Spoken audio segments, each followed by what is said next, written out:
Pois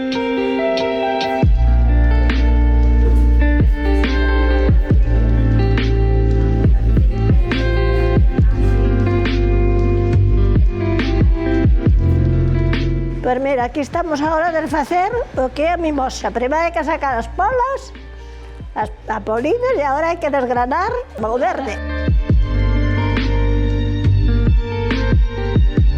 Despois de deshojar todo o verde, hai que ir recoller flor.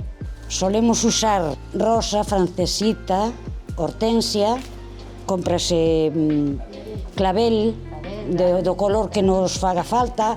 Despois hai árnica para perfilar tamén, que esa é máis complicada de poñela na calle. E aquí esta calle somos dos poucos que temos buxo, mirto.